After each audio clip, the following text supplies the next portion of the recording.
When 60-year-old Harold Brennan fixed a stranded biker's flat tire one quiet Arizona morning, he thought it was just a simple act of kindness. The next day, the street shook with the thunder of 80 Harley-Davidsons. An entire chapter of Hell's Angels rolled up to his modest suburban house. Harold had been sipping coffee on his sun-bleached porch when the lone rider sputtered to a stop in front of his driveway. Black smoke poured from the exhaust. The man, leather-clad, scarred, patches marking him as club, crouched beside the bike, frustration etched on his face.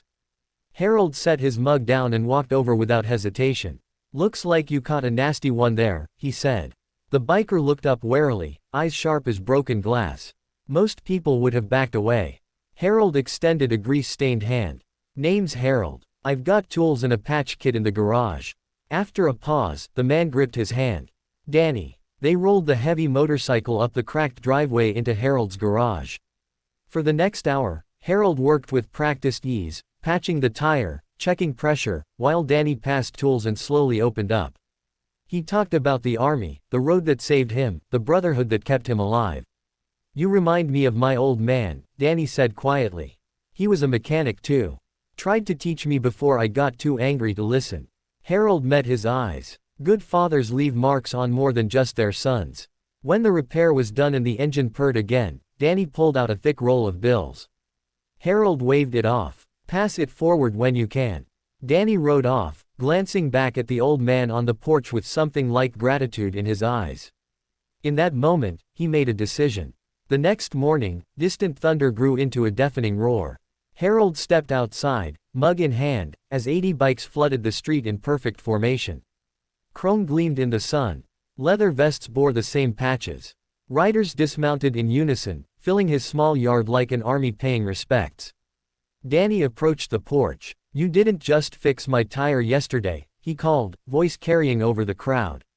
"You reminded me what decent people look like, what my father tried to teach me before I was too stupid to hear it."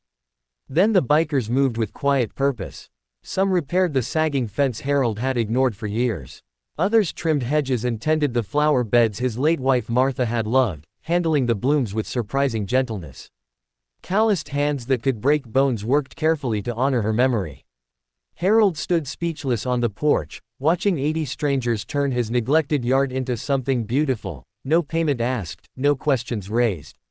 Danny climbed the steps and placed a small wrapped package in Harold's trembling hands. Inside was a polished brass motorcycle bell, engraved, "For Harold, guardian angel of Highway 60.